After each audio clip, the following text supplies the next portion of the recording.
કેમ છો બધા? મજામાં?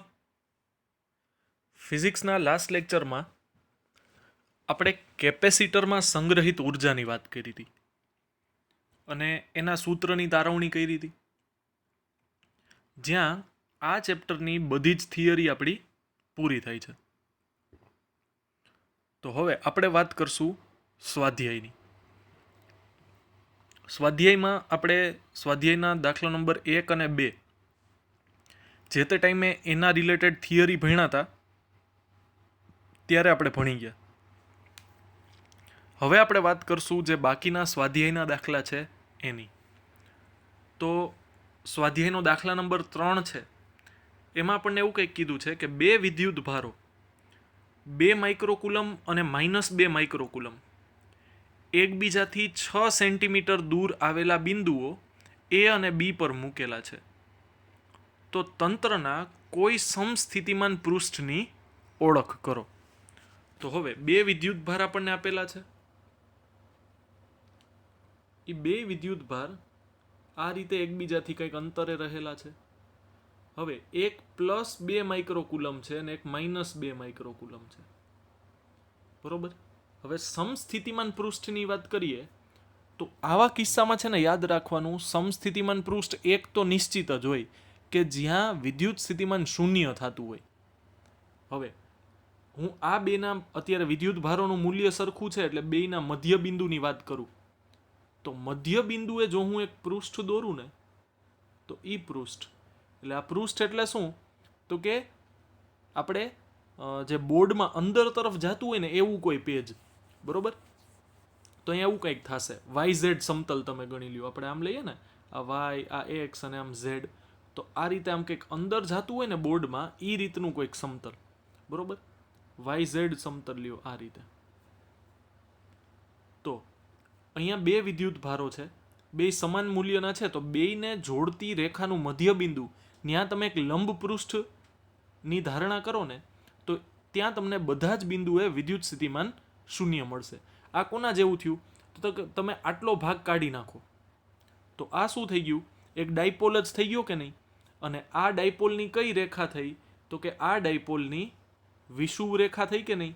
અને વિષુવ રેખા પર દોરેલો સમતલ, એ બધા જ બિંદુએ આપણને વિદ્યુત સ્થિતિમાન શૂન્ય મળશે. બરોબર.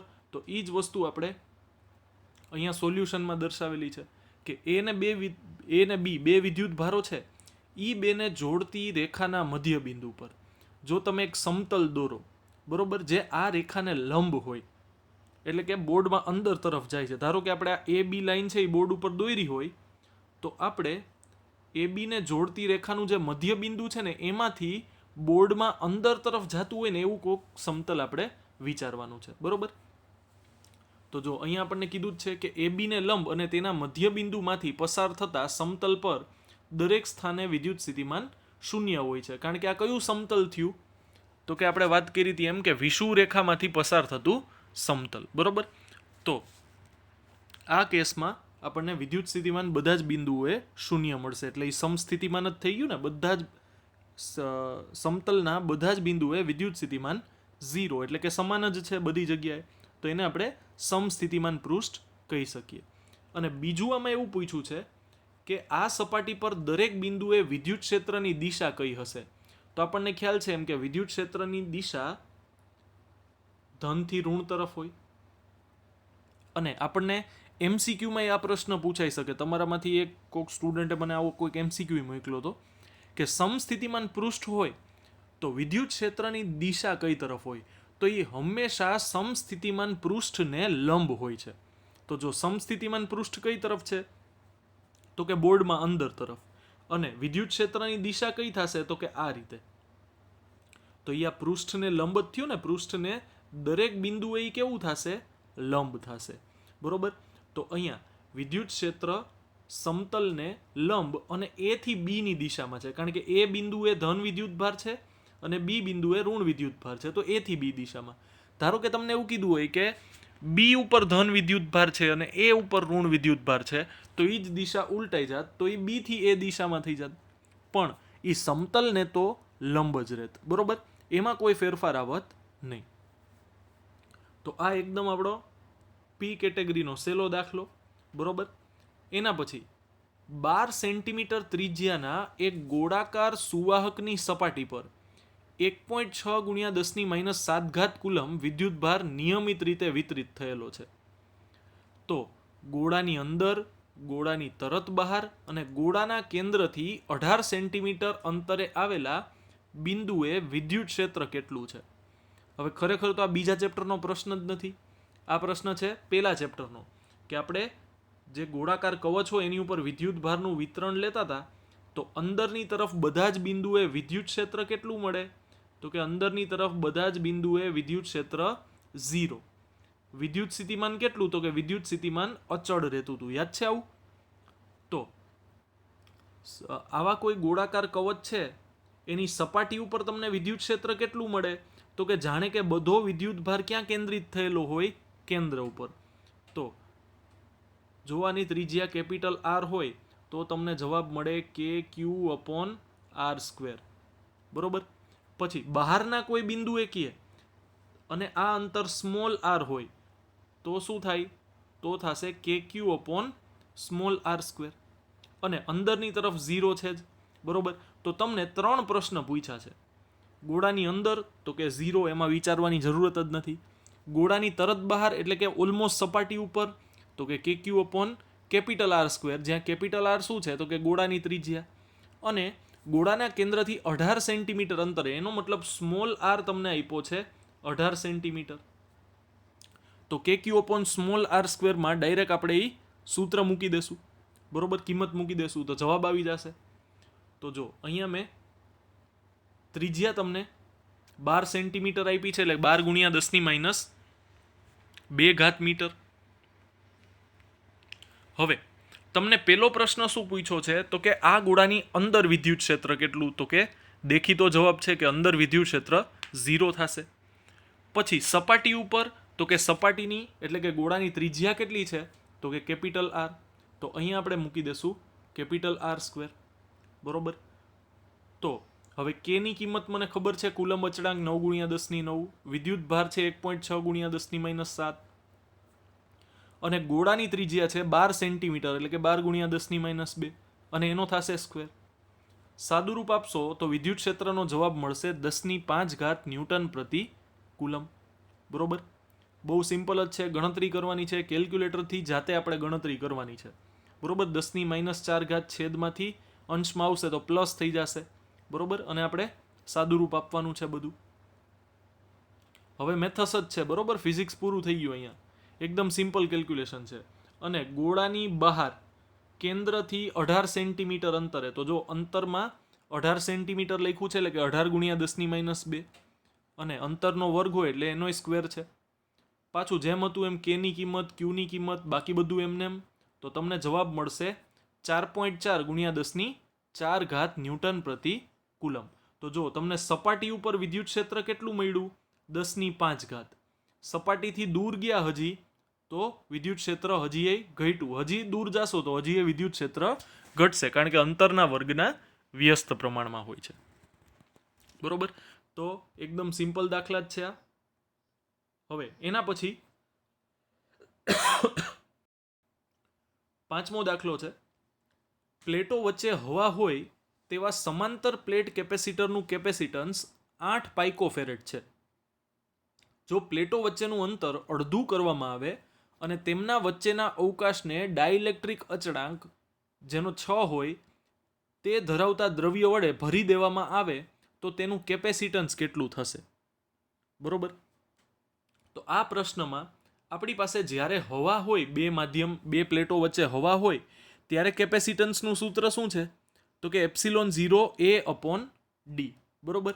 તો ε0A/d એ સૂત્રમાં આપણને કેપેસિટન્સ આપેલું છે 8 પાઇકોફેરેડ, બરોબર. કે જ્યારે હવા હોય ત્યારે એનું કેપેસિટન્સ છે 8 પાઇકોફેરેડ. હવે તમારે અંતર કેટલું કરી નાખવાનું છે? તો કે અડધું કરી નાખવાનું છે. અને માધ્યમ ઉમેરવાનો છે. તો તમને યાદ હોય તો આપણે આવું લખતા હતા, C' = KC. એનો મતલબ જો તમે K ડાઇલેક્ટ્રિક અચળાંક ધરાવતો માધ્યમ ઉમેરો તો કેપેસિટન્સ K ગણું થઈ જાય. અહીંયા પ્રારંભિક સંજ્ઞા શું લીધી છે? તો કે પ્રારંભિક કેપેસિટન્સ છે C0. હવે જો તમે કે ડાઇલેક્ટ્રિક અચળાંક ધરાવતો માધ્યમ એમાં ઉમેરો બે પ્લેટો વચ્ચે, તો નવું કેપેસિટન્સ C છે એ કેટલું થઈ જશે? તો કે કે ગણું થઈ જશે. બરોબર? તો કે ગણું કરવા માટે અહીંયા આપણે જે એપ્સિલોન 0 A અપોન ડી છે એને આપણે શું કીધું? પ્રારંભિક કેપેસિટન્સ 8 પાઇકોફેરેડ. હવે 2 છે એ છેદનો છેદ છે, અંશમાં આવી જશે, અહીંયા લખ્યો છે કે એમનો એમ જ રાખ્યો છે.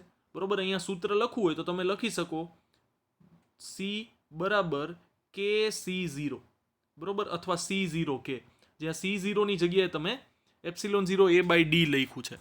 બરોબર?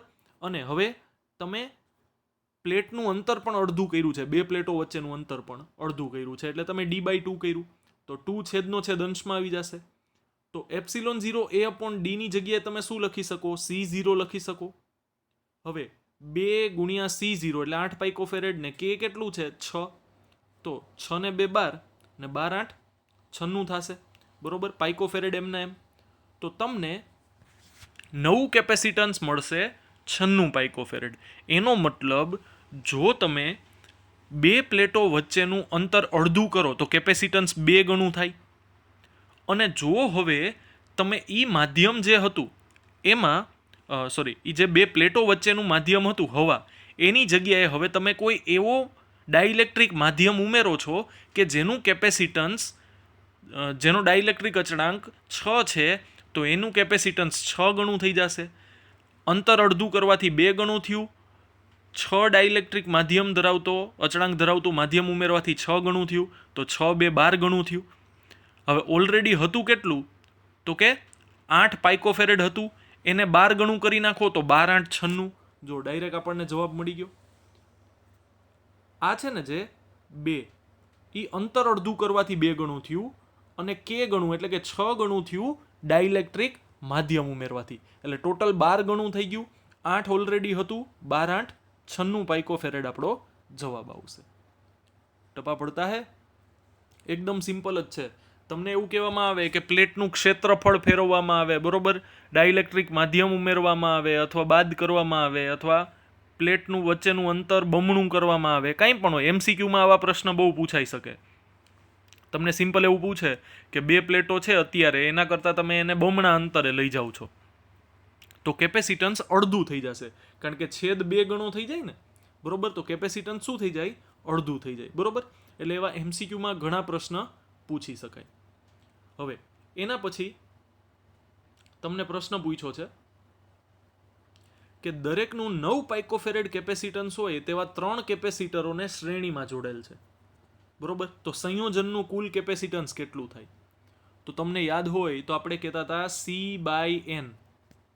યાદ આવતા હે? શ્રેણી જોડાણ છે. ત્રણેય કેપેસિટરના કેપેસિટન્સ સરખા છે. કેટલા? 9 પાઇકોફેરેડ. તો હું અહીંયા લખું 9. અને આવા કેટલા કેપેસિટર છે? તો કે 3. તો કે છેદમાં લખી નાખું 3. તો 9 ભાગ્યા 3 શું જવાબ આવશે?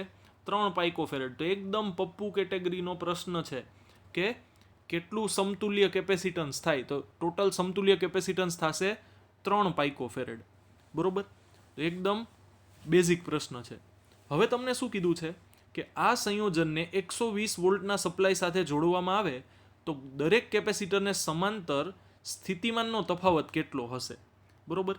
તો આપણને જે પ્રશ્નનો જવાબ જોતો તો એ પહેલાં તો મળી ગયો 3 પાઇકોફેરેડ. એ તમે આ રીતે પણ સોલ્વ કરી શકો. 1/છેદમાં સરવાળાવાળી રીત છે ને, એ પણ તમને સેમ જ જવાબ આપશે. બરોબર? તો આ જ રીતે તમે જુઓ છો એમ કે જવાબ સેમ જ મળ્યો તમને 3 પાઇકોફેરેડ. બરોબર? હવે તમને એવું પૂછ્યું છે કે ત્રણેય જે કેપેસિટર છે એની આજુબાજુ વિદ્યુત સ્થિતિમાનનો તફાવત કેટલો થશે? તો ત્રણેયનું કેપેસિટન્સ સરખું છે કે નહીં? ત્રણેયનું કેપેસિટન્સ સરખું છે કે નહીં? તો કે હા, ત્રણેયનું કેપેસિટન્સ સરખું છે. બરોબર? 9 પાઇકોફેરેડ. તો ત્રણેયની આજુબાજુ વિદ્યુત સ્થિતિમાનનો તફાવત પણ સરખો થશે. જો અહીંયા થશે કંઈક નવું આવી ગયું વળી.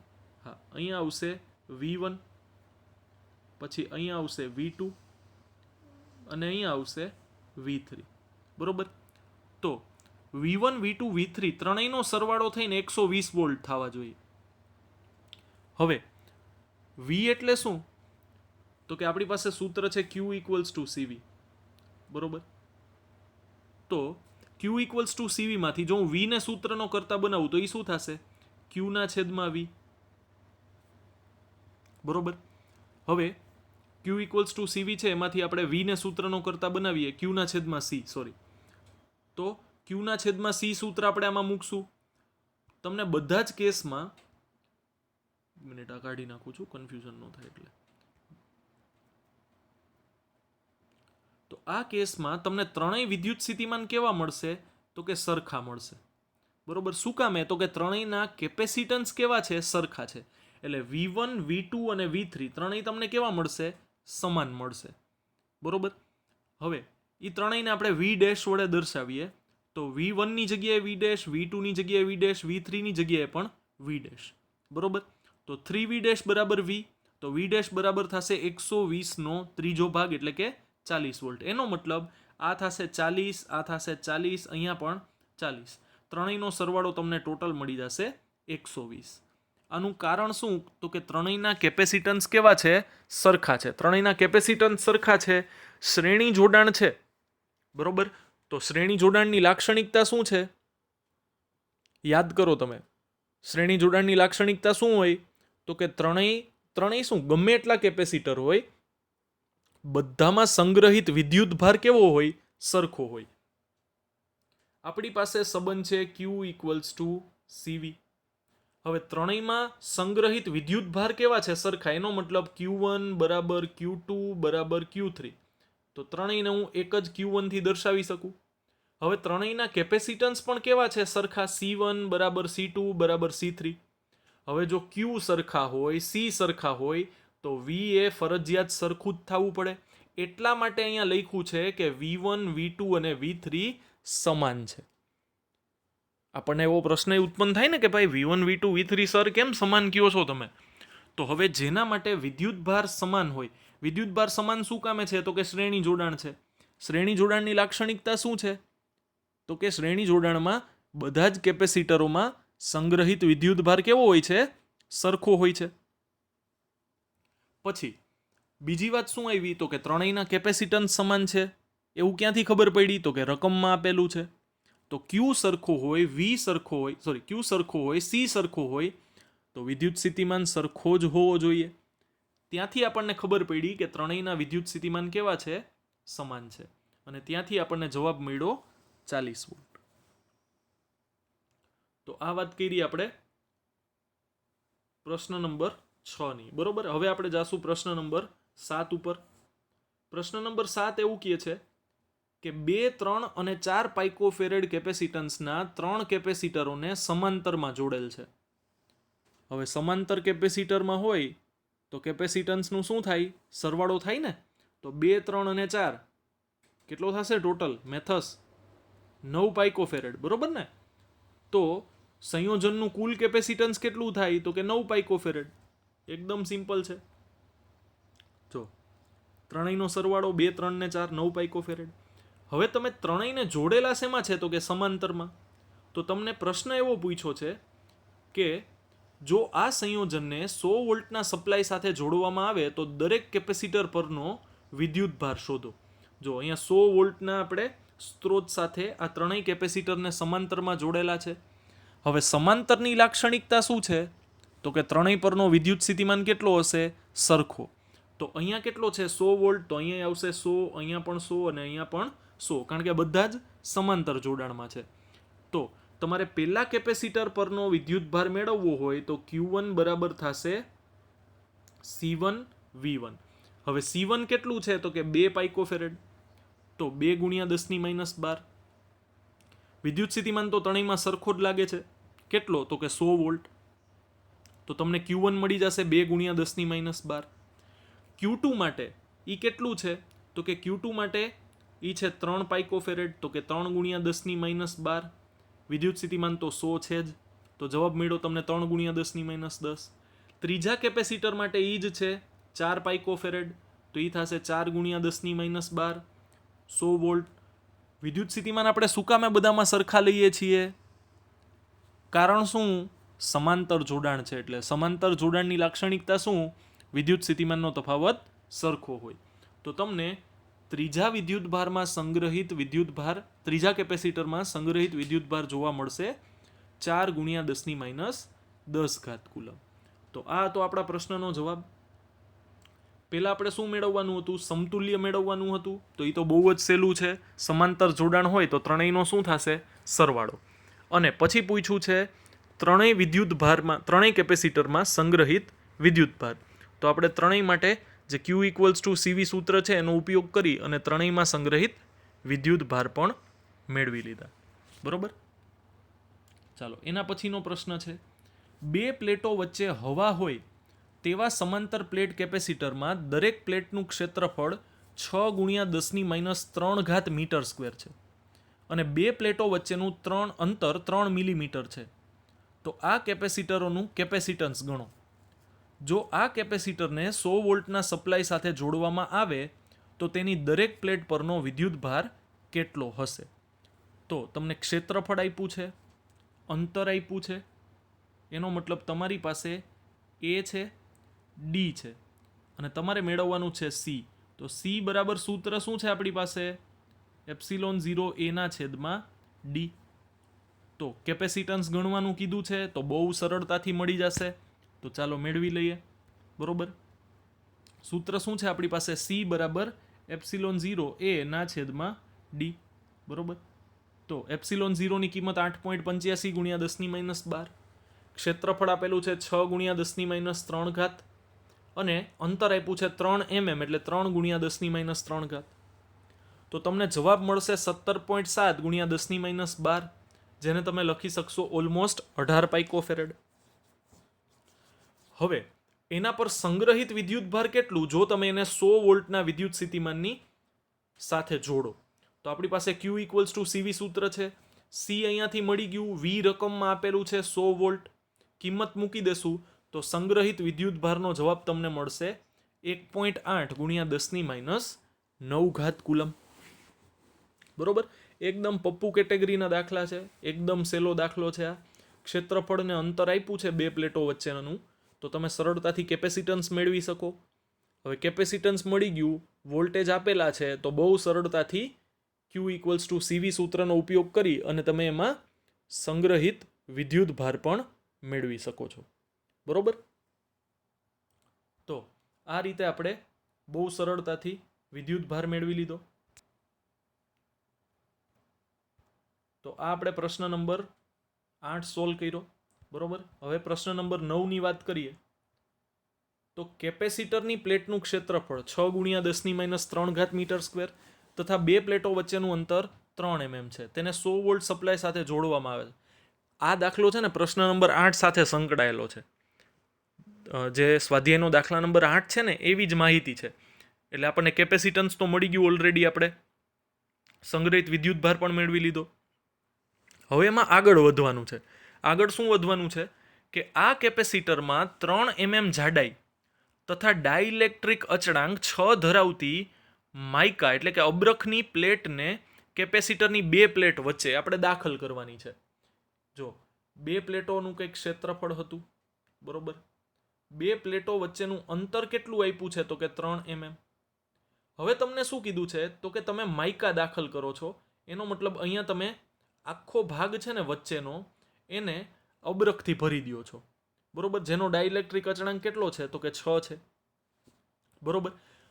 પણ આ વસ્તુ તમારે બે અલગ અલગ રીતે કરવાની છે. પેલી કઈ? તો કે જ્યારે એને બેટરી સાથે જોડેલ હોય ને ત્યારે. બરોબર. અને બીજા કેસમાં વોલ્ટેજ સપ્લાય દૂર કર્યા બાદ, એટલે કે તમારે અબ્રખ દાખલ કરવાનું છે, માઇકા દાખલ કરવાનું છે બે પ્લેટ વચ્ચે, પણ ક્યારે? જ્યારે તમે વોલ્ટેજ સપ્લાય દૂર કરી નાખો તો. એટલે કે શરૂઆતમાં કેપેસિટર તમે રહેવા દીધું, એને ચાર્જ કર્યું. હવે એક વખત ચાર્જ થઈ ગયું પછી તમે શું કરી નાખ્યું? વોલ્ટેજ દૂર કરી નાખ્યા અને પછી ડાઇલેક્ટ્રિક ઉમેર્યું. અને એક વખત શું કર્યું? પહેલી વખત તમે શું કર્યું તો કે બે પ્લેટ છે એની સાથે બેટરી જોડેલી છે, એ કેપેસિટર ચાર્જ થયેલું છે છતાંય તમે બેટરી દૂર કરતા નથી. અને હવે તમે એમાં શું કરો છો તો કે આ અબરખ દાખલ કરો છો. તો એનો મતલબ તમને ખ્યાલ જ છે કે જો કોઈ કેપેસિટરમાં તમે ડાઇલેક્ટ્રિક માધ્યમ ઉમેરો બે પ્લેટો વચ્ચે તો એનું કેપેસિટન્સ વધી જાય. હવે કેપેસિટન્સ વધી જાય જવાનો મતલબ શું? એની વિદ્યુતભાર સંગ્રહ કરવાની ક્ષમતા વધી ગઈ. હવે વિદ્યુતભાર સંગ્રહ કરવાની ક્ષમતા વધે તો એમાં વધારે વિદ્યુતભાર સંગ્રહિત થઈ શકશે. જો બેટરી જોડેલી હોય તો નવો વિદ્યુતભાર આવી શકે. એટલે પહેલા કિસ્સામાં શું થશે? નવો વિદ્યુતભાર આવશે, પણ બીજા કિસ્સામાં એવું થઈ શકે નહીં. શું કામે? તમે બેટરી દૂર કરી નાખી તો નવો વિદ્યુતભાર આવવાનો કોઈ સ્કોપ નથી. બરોબર, કોઈ શક્યતા નથી. આને તમારે સરખાવવું હોય ને તો તમે બહુ સહેલા ઉદાહરણ સાથે આપણે સરખાવી શકીએ ને કે તમે છે ને શું કરો છો કે એક ટાંકામાં પાણી ભરેલું છે, પાણીનો નળ ખુલ્લો છે એમાં, બરોબર, ઉપરથી પાણી કન્ટિન્યુઅસ આવે જ છે. હવે તમે ટાંકાને અચાનક છે ને એની દિવાલ ખસેડીને પોળો કરી નાખો, એનો મતલબ ટાંકાની કેપેસિટી વધી ગઈ. તો હવે જે નવું પાણી આવે છે એ આવ્યા જ કરશે અને ટાંકામાં વધારે પાણી સંગ્રહ થશે. બરોબર. બીજા કિસ્સામાં શું થાય છે કે તમે એમાં ધારો કે એક વખત 1000 લીટરનો ટાંકો હોય તો તમે એમાં 1000 લીટર પાણી ભરી દીધું, કોઈ નળ નથી કે એમાં નવું પાણી આવી શકે, અને તમે ટાંકાની સાઇઝ મોટી કરી નાખો. તો હવે ટાંકાની સાઇઝ વધી ગઈ, એની કેપેસિટી વધી ગઈ, પણ નવું પાણી આવી શકે એમ નથી. એટલે કેપેસિટર એકવાર ચાર્જ થઈ ગયું તો ત્યારે જે વિદ્યુતભાર સંગ્રહ થઈ ગયો એ જ થઈ ગયો. હવે તમે એની કેપેસિટી વધારો છો તોય બેટરી જોડેલ નથી, એટલે નવો વિદ્યુતભાર આવી શકે નહીં. બરોબર. તો આપણે આ દાખલો સોલ્વ કરશું એટલે વધારે સારી રીતે સમજાશે. તો તમને શરૂઆતમાં જ આપણે હમણાં જ જવાબ મેળવો કે એનો જવાબ કેટલો થશે, તો કે 18 પાઇકોફેરેડ થશે. ગણતરી કરી જ લીધેલી છે ઓલરેડી આપણે. કેટલો વિદ્યુતભાર સંગ્રહ થશે એની ગણતરી આપણે આગલા પ્રશ્નમાં કરી છે.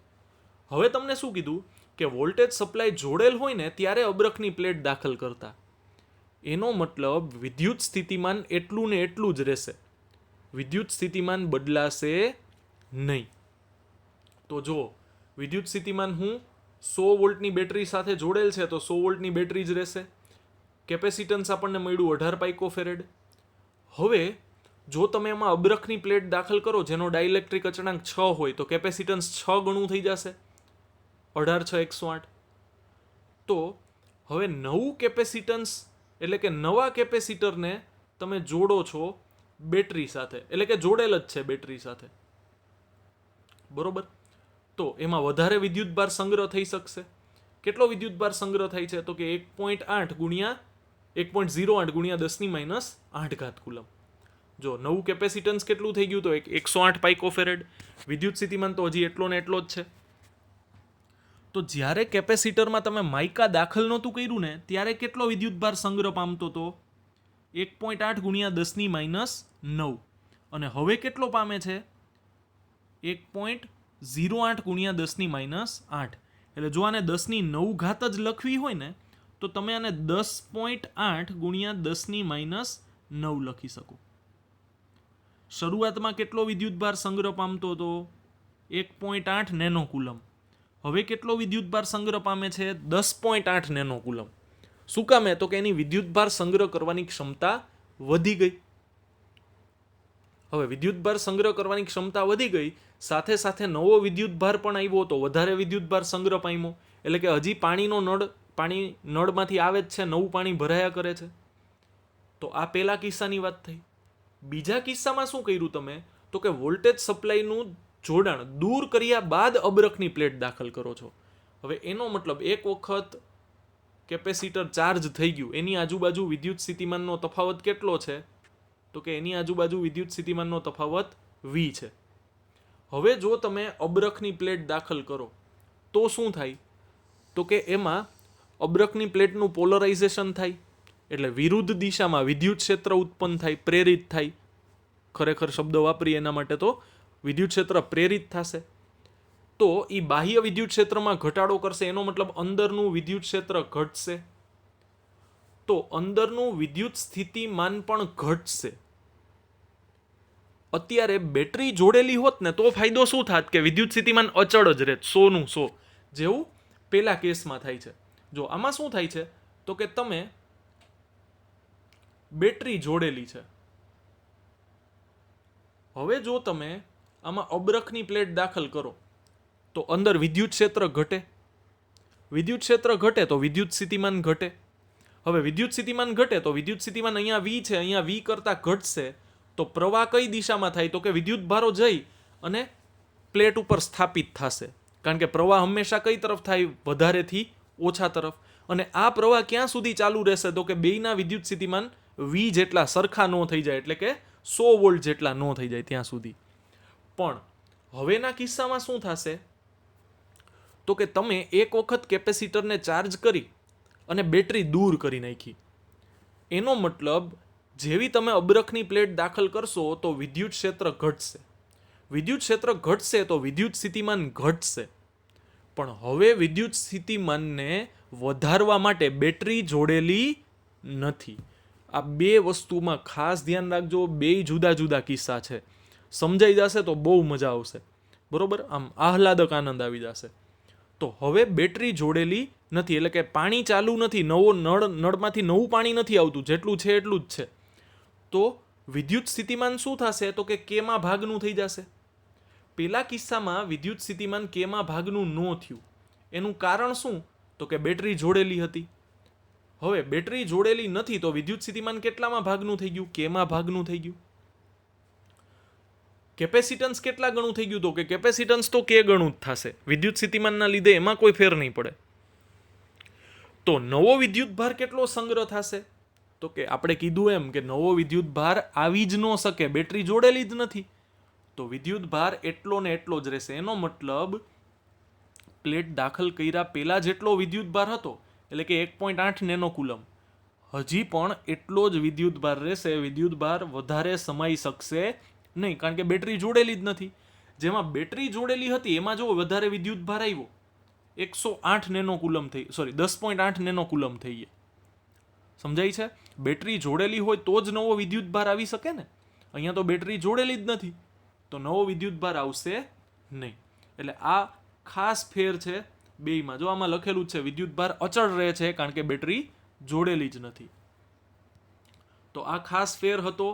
બરોબર? બે કિસ્સામાં, એકમાં તમે વોલ્ટેજ સપ્લાય જોડેલો છે અને બીજામાં વોલ્ટેજ સપ્લાય દૂર કર્યા બાદ તમે માઇકાની પ્લેટ દાખલ કરો છો.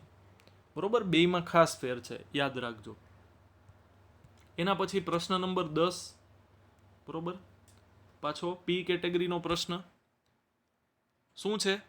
તો કે 12 પાઇકોફેરેડનું એક કેપેસિટર 50 વોલ્ટની બેટરી સાથે જોડેલ છે. તો કેપેસિટરમાં કેટલી સ્થિત વિદ્યુત ઉર્જા સંગ્રહ પામી શકે? હવે આપણી પાસે શેનું મૂલ્ય છે? તો કે સી નું મૂલ્ય છે. બીજું વી નું મૂલ્ય છે. અને તમારે મેળવવાનું શું છે? તો કે યુ. તો યુ બરાબર હાફ સીવી સ્ક્વેર. યાદ આવતા હે? યુ બરાબર half q v, half c v square, q square by 2c. આવા ત્રણ કંઈક સૂત્ર તાર્યા હતા આપણે, ખતરનાક, આનંદ આવી જાય એવા. તો એમાંથી આપણી પાસે સી ને વી હોય તો યુ મેળવવા માટે આપણે કયા સૂત્રનો ઉપયોગ કરશું? તો કે હાફ સીવી સ્ક્વેર. તો ડાયરેક્ટ કિંમત મૂકી દઈએ હાફ સીવી સ્ક્વેર સૂત્રમાં. કેપેસિટન્સ કેટલું છે? તો કે 12 ગુણ્યા 10⁻². કેપેસિટન્સ કેટલું આપ્યું છે આપણને? તો કે 12 પાઇકોફેરેડ છે. તો 12 ગુણ્યા 10⁻12. બરોબર? અહીંયા એક ભૂલ છે લીથામાં, એક જગ્યાએ અહીંયા એકડો આવશે. બરોબર? નીચે પાછો લખ્યો છે. બરોબર? નીચે લખ્યું જ છે જેમ હોવું જોઈએ એમ. અહીંયા એક સ્ટેપમાં બગડો એકલો પડી ગયો છે બિચારો, એટલે એને એકલાનો સથવારો આપી દેજો, ત્યાં 12 કરી નાખજો. બરોબર? કદાચ મારા એકના જ આવા, જો કે પીડીએફ સોફ્ટ કોપી જ છે એટલે લગભગ બધામાં હશે જ એવું, તો ત્યાં 12 કરી નાખજો. 12 પાઇકોફેરેડ છે ને, એટલે 12 ગુણ્યા 10⁻12. અને વોલ્ટેજ આપ્યા છે 50, તો એનો સ્ક્વેર થશે. પછી પાછું બધું બરોબર જ છે. અહીંયા 10⁻12 આવી ગઈ, 12 ભાંગ્યા 2 એટલે 6 આવી ગયા, 50નો વર્ગ 2500 આવી ગયો, બાકી બધું બરોબર જ છે. તો તમને સંગ્રહિત ઉર્જાનો જવાબ કેટલો મળશે? 1.5 ગુણ્યા 10⁻8 જૂલ. બરોબર? તો આ આપણો નાનકડો અને નાજુકડો એવો દાખલો, જેનો જવાબ આપણને બહુ ઇઝીલી મળી જશે. એના પછી તમને પ્રશ્ન પૂછ્યો છે, આ છે પ્રશ્ન નંબર 11. ઉદાહરણમાં આવો બેઠે બેઠો દાખલો આપણે ગણી ગયા. દોરાભારનો ફેર નથી, ખાલી કેપેસિટન્સ બદલાણું છે, બીજું કોઈ જ ફેર નથી. બરોબર, કરણ અર્જુન જ છે, બે કોઈ ફેરફાર નહીં. જો રકમ વાંચી લે. 600 પાઇકોફેરેડનું એક કેપેસિટર 200 વોલ્ટના સપ્લાય વડે વિદ્યુત ભારિત કરવામાં આવે છે. પછી તેનું સપ્લાય સાથેનું જોડાણ દૂર કરવામાં આવે છે અને બીજા વિદ્યુત ભારિત ન હોય તેવા 600 પાઇકોફેરેડના કેપેસિટર સાથે તેને જોડવામાં આવે છે. તો આ પ્રક્રિયામાં કેટલી ઉર્જા ગુમાવાઈ હશે? બરોબર, તો આવો જ પ્રશ્ન હતો, પણ એમાં આપણને કુલ સંગ્રહિત ઉર્જા પૂછી હતી. કેટલી ઉર્જા ગુમાવે છે ને એવું નહોતું પૂછ્યું. બરોબર, પણ આપણે જે તે દાખલા વખતે કેટલી ઉર્જા ગુમાવે છે ને એની ચર્ચા કરી હતી. આમ 4.5 ગુણ્યા 10⁻6 જૂલ અને 2.25 ગુણ્યા 10⁻6 જૂલ. ત્યારે આપણે એવું કીધું હતું કે અડધી ઉર્જા છે એ વાતાવરણમાં ઉષ્મા ઉર્જા સ્વરૂપે વિહય પામે છે. યાદ આવતા હે? લાસ્ટ લેક્ચરમાં જ ઈસવીસન પૂર્વે, એક લેક્ચર પશ્ચાત તો નહીં, શું કહેવાય, પૂર્વે જ કહેવાય. બરોબર, તો એક લેક્ચર પહેલાં જ આપણે એની વાત કરી હતી. પાછો એવો એક દાખલો આમ ખતરનાક ઉસેન બોલ્ટની ઝડપમાં આપણે સ્પીડમાં સોલ્વ કરી નાખીએ. બરોબર, તો આપણને શું કીધું છે? તો કે શરૂઆતમાં તમે એક 600 પાઇકોફેરેડના કેપેસિટરને 200 વોલ્ટના સ્ત્રોત સાથે, એટલે કે બેટરી સાથે જોડી અને તમે ફટાફટ ચાર્જ કરી નાખો છો. હવે ચાર્જ કરો છો તો એમાં ઉર્જા કેટલી સંગ્રહ પામે? તો કે હાફ CV² મુજબ. હવે પેલું કેપેસિટર છે એને આપણે C1 નામ આપીએ, એટલે અહીંયા હાફ C1 V² લખેલું છે. કેપેસિટન્સ કેટલું છે? તો કે 600 પાઇકોફેરેડ, 600 ગુણ્યા 10⁻12. કેટલા વોલ્ટ સાથે જોડો છો? તો કે 200 વોલ્ટ સાથે, તો 200 નો વર્ગ. બરોબર, તો જવાબ કેટલો મળશે? ગણતરી કરી લ્યો. 12 ગુણ્યા 10⁻6 જૂલ. હવે 12 ગુણ્યા 10⁻6 જૂલ સાથે, એટલે કે આટલી ઉર્જા છે એ એક કેપેસિટરમાં સંગ્રહ પામે છે. હવે તમે શું કરો છો? તો કે આ બેટરીને દૂર કરી નાખો છો. તો આ કેપેસિટર એકલું પડી ગયું, જેમાં કેટલી ઉર્જા સંગ્રહ છે? તો કે 12 ગુણ્યા 10⁻6 જૂલ. હવે તમે ઈ કેપેસિટર સાથે બીજું એક ડિસ્ચાર્જ કેપેસિટર જોડો છો સમાંતરમાં, જેની કેપેસિટી સરખી જ છે, 600 પાઇકોફેરેડ. તો આ બે ભેગા મળીને કેટલું સમતુલ્ય કેપેસિટન્સ બનાવશે? તો કે બેયનો સરવાળો 1200 પાઇકોફેરેડ. બરોબર, હવે તમે બેટરી દૂર કરી નાખી છે તો નવો વિદ્યુત ભાર આવી શકે નહીં. પાછી સેમ સ્ટોરી. બરોબર, જે લાસ્ટ દાખલામાં યુઝ કરી આપણે, લાસ્ટ ટુ લાસ્ટ દાખલામાં. તો અહીંયા પણ બેટરી દૂર કરી નાખી છે તો નવો વિદ્યુત ભાર કોઈ આવી શકે એમ નથી. એટલે કે પ્રારંભિક વિદ્યુત ભાર બરાબર અંતિમ વિદ્યુત ભાર. હવે અહીંયા થશે શું? તો કે એક કેપેસિટર છે એને તમે 100 વોલ્ટની બેટરીથી ચાર્જ કર્યું, તો એની આજુબાજુ વિદ્યુત સ્થિતિમાનનો તફાવત કેટલો? તો કે 100. અને બીજું કેપેસિટર ડિસ્ચાર્જ છે, એટલે એની આજુબાજુ વિદ્યુત સ્થિતિમાનનો તફાવત કેટલો? તો કે 0 વોલ્ટ. આ પ્લેટ ઉપર કંઈક ધન વિદ્યુત ભાર હશે ને આ પ્લેટ તો ડિસ્ચાર્જ છે, એટલે એની ઉપર વિદ્યુત ભાર 0 હશે. તો હવે શું થશે? તો કે ધીરે ધીરે ધીરે ધીરે ધીરે ધીરે અને પાછું ધીરે વિદ્યુત ભાર આ પ્લેટમાંથી આ પ્લેટમાં ટ્રાન્સફર થશે. બરોબર, હવે શું થશે? તો કે અહીંયાથી વિદ્યુત ભાર ઘટે છે તો આનો વિદ્યુત સ્થિતિમાન ઘટશે, અને અહીંયા વિદ્યુત ભાર વધે છે એટલે આનો વિદ્યુત સ્થિતિમાન વધશે. હવે વધતા વધતા આ 100 વિદ્યુત સ્થિતિમાન છે ને એ 50 થઈ જશે, અને વધતા વધતા આ 0 વોલ્ટ છે ને એ 50 વોલ્ટ થઈ જશે. હવે બેયનો વિદ્યુત સ્થિતિમાન કેટલો? તો કે 50 વોલ્ટ. હંમેશા વહન ક્યાંથી ક્યાં થાય? વધારેથી ઓછા તરફ. પણ હવે તો બેય સરખા થઈ ગયા, તો બેયમાંથી એકય ઉપર વિદ્યુત ભારનું વહન થશે નહીં, ન્યા પ્રક્રિયા અટકી જશે. તો તમે વાત કરો તો કે તમને નવું સમસ્થિતિમાન કેટલું મળશે? બેય પરનું 50 વોલ્ટ. કઈ રીતે મળે? તો કે સૂત્રની વાત કરીએ, કોન્સેપ્ટ સમજી ગયા. સૂત્રની વાત કરીએ તો આ રીતે. જો સોરી, આપણે ઉદાહરણ 100 વોલ્ટનું લીધું, આ કેસમાં આપણને 200 વોલ્ટ કીધા છે. જો તો એનો મતલબ તમને પેલું કેપેસિટર ચાર્જ કરો છો ત્યાં આજુબાજુ વિદ્યુત સ્થિતિમાનનો તફાવત કેટલો હોય? પાછું 100 લખાઈ ગયું. જો 100 સાથે પ્રેમ થઈ ગયો છે. બરોબર, તો અહીંયા 200 છે તો હવે જો તમે ડિસ્ચાર્જ કેપેસિટરને એની સાથે જોડો તો શું થશે? ધીરે ધીરે અહીંયા પ્રવાહ આવતો જશે, વિદ્યુતભાર આવતો જશે, અને અહીંયા વિદ્યુત સ્થિતિમાન ઘટતું જશે, અહીંયા વિદ્યુત સ્થિતિમાન વધતું જશે. અને આ પ્રક્રિયા ક્યાં અટકાશે? તો કે બેયનું વિદ્યુત સ્થિતિમાન 100 વોલ્ટ નો થાય ત્યાં સુધી આ પ્રક્રિયા ચાલશે, પછી અટકાઈ જશે. તો વિદ્યુતભાર નવો આવી શકે એમ નથી. તો કે પ્રારંભિક બરાબર અંતિમ. શરૂઆતમાં કેપેસિટર એક જ હતું, તો કે કેપેસિટન્સ C1, વિદ્યુત સ્થિતિમાન 200 હતું, જેને આપણે V કહીએ. હવે બે કેપેસિટર છે તો એનું સમતુલ્ય કેપેસિટન્સ 600 + 600 એટલે 1200 પાઇકોફેરેડ. અને નવું સમસ્થિતિમાન કેટલું થશે એ મને ખબર નથી, તો એ V' લખી નાખું. તો બધી કિંમત મૂકીશું તો મને V' નો જવાબ મળશે 200/2 એટલે કે 100 વોલ્ટ. તો હવે નવી સંગ્રહિત ઉર્જા કેટલી? તો કે નવું સમતુલ્ય કેપેસિટન્સ કેટલું? 1200. નવો સમસ્થિતિમાન કેટલો? તો કે 100, 200 ના અડધા. બધી કિંમત મૂકી દે હાફ CV² સૂત્રમાં, તો નવું કેપેસિટન્સ થશે સમતુલ્ય કેપેસિટન્સ 1200 પાઇકોફેરેડ, બરોબર. સ્લીપ ઓફ ટંગ થઈ ગયું. તો આ થઈ જશે, તમે બે કેપેસિટરની જગ્યાએ એક કેપેસિટર રાખો તો તમારે 1200 પાઇકોફેરેડનું રાખવું પડે.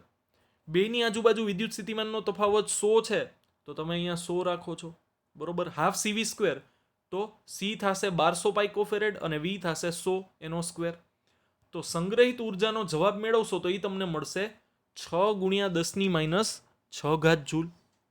શરૂઆતમાં એક કેપેસિટર તમે ચાર્જ કર્યું તો શું થયું? તો કે તો તમને સંગ્રહિત ઉર્જા મળી 12 × 10⁻6 જૂલ, બરોબર. હવે શું થયું? તો કે તમે અહીંયા ઉર્જા કેટલી હતી? તો કે 12 × 10⁻6. હવે તમે શું કર્યું? તો કે બીજું કેપેસિટર એની સાથે સમાંતરમાં જોડ્યું.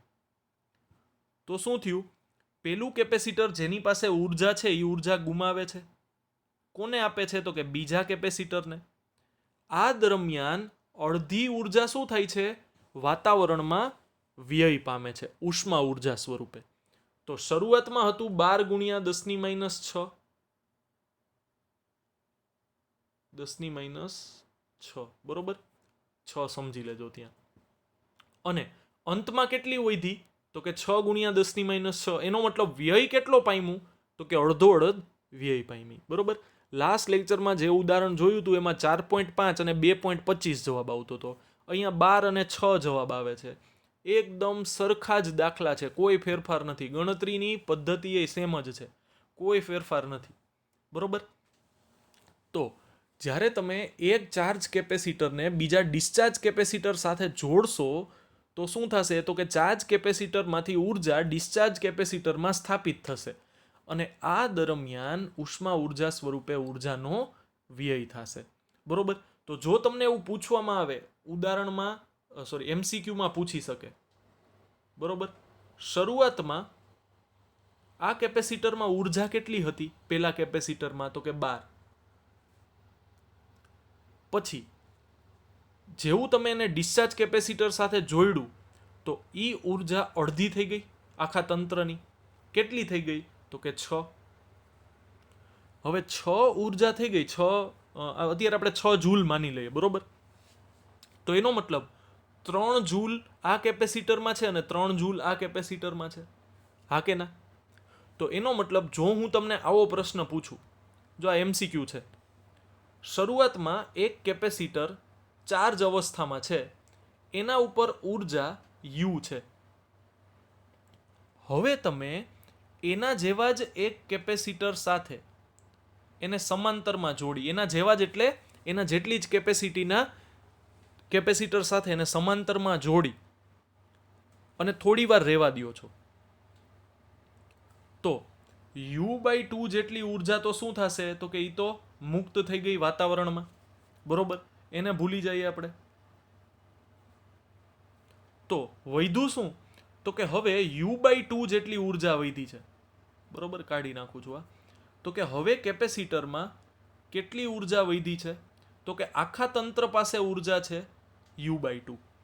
એનો મતલબ જો તમને આવો પ્રશ્ન પૂછે કે તમે એક કેપેસિટરને ચાર્જ કરો જેમાં સંગ્રહિત ઉર્જા U હોય, એને તમે એના જેવા જ બીજા કેપેસિટીના કેપેસિટર સાથે સમાંતરમાં જોડી અને થોડા સમય બાદ છૂટું પાડી નાખો, તો હવે ઈ કેપેસિટર ઉપર સંગ્રહિત ઉર્જા કેટલી હશે?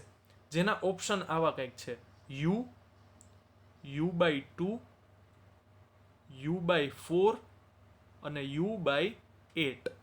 ધારો કે આવા કંઈક પ્રશ્ન હોય, આવો કંઈક ઓપ્શન હોય તમારી પાસે, તો તમારો જવાબ શું થશે? U/4. શું કામે? તો કે શરૂઆતમાં એમાં ઉર્જા કેટલી હતી? તો કે U. અને અહીંયા ઉર્જા કેટલી હતી? 0, કારણ કે ડિસ્ચાર્જ હતું. જેવું તમે જોડ્યું તો શું થશે કે U/2 તો વાતાવરણમાં શું થઈ ગઈ? મુક્ત થઈ ગઈ, બરોબર? એને તો ભૂલી જ જવાની. તો હવે વૈધી કેટલી? U/2. હવે U/2 ના બે ભાગ પડશે, કારણ કે બે કેપેસિટર છે ને, તો U/2 ના બે ભાગ કરશો તો કેટલા થાય? U/4 થાય ને, બરોબર? તો અહીંયા પણ થશે U/4 અને અહીંયા પણ થશે U/4, બરોબર? તો જે જૂનું કેપેસિટર હતું એના ઉપર હવે ખાલી કેટલી ઉર્જા વધી હશે? U/4 ઉર્જા વધી હશે. તો આવું તમને MCQમાં પણ પૂછી શકે, અને ઘણી બુક્સ તમે જોશો એમાં આ MCQ બહુ પોપ્યુલર MCQ છે, હશે જ ક્યાંક ને ક્યાંક આપેલો, બરોબર? ટપા પડતા હે. તો આપણે સ્વાધ્યાયના દાખલા તો ગણ્યા જ, સાથે સાથે થોડાક MCQની પણ પ્રેક્ટિસ થઈ ગઈ, બરોબર? તો સ્વાધ્યાયના જેટલા પણ દાખલા મેં કરાવ્યા છે એ બધા તમારે હોમવર્કમાં લખવાના છે, બરોબર? કંઈ પણ કોઈ પણ પ્રકારનો ડાઉટ હોય, શંકા, કુશંકા, બરોબર, લઘુશંકા, કંઈ પણ હોય, તમે કોઈ પણ પ્રકારની શંકા હોય એનું નિવારણ કરી શકો છો મારી પાસે. ખાલી મને કોલ કે મેસેજ કરી દો. તમારામાંથી ઘણા લોકો લીથામાંથી પણ કાંઈ ન સમજાય તો એ મને એટલો ભાગ અંડરલાઇન કરીને અથવા ડાર્ક કરીને કોઈ પણ રીતે પ્રશ્ન પૂછે છે, કોલ કરે છે કે સર આ વસ્તુનો મતલબ સમજાવો. હું પણ ટાઈપ નથી કરતો હવે ઘણી વખત, તો વોઇસ રેકોર્ડ કરી અને મેસેજ મોકલું છું કે આ વસ્તુ આવું કહેવા માગે છે, બરોબર? એટલે તમને પણ એવું ક્યાંય પણ લીથામાં, ટેક્સ્ટબુકમાં કોઈ પણ જગ્યાએ MCQ સોલ્વ કરતા હોય તો એ મોકલો મને. ક્યાંય પણ અટકાવ તો ગમે ત્યારે તમે મને પ્રશ્ન પૂછી શકો છો, બરોબર? તો આજના લેક્ચરમાં આપણે અહીંયા સુધી રાખીએ છીએ. હવે આપણે નેક્સ્ટ લેક્ચરથી શરૂ કરશું વધારાનું સ્વાધ્યાય, જેમાં બહુ વધારે જ આનંદ આવશે, બરોબર? કારણ કે વધારાના સ્વાધ્યાયના દાખલાનું લેવલ છે ને બહુ ટૂંકમાં આહલાદક આનંદ આવી જાય એવું છે એમ. તો મળશું નેક્સ્ટ લેક્ચરમાં, ત્યારે વાત કરશું વધારાના સ્વાધ્યાયની. ત્યાં સુધી તૈયારી કરતા રહ્યો. કાલની એક્ઝામ માટે all the best. Keep preparing. All the best. મળીએ નેક્સ્ટ લેક્ચરમાં. Thank you.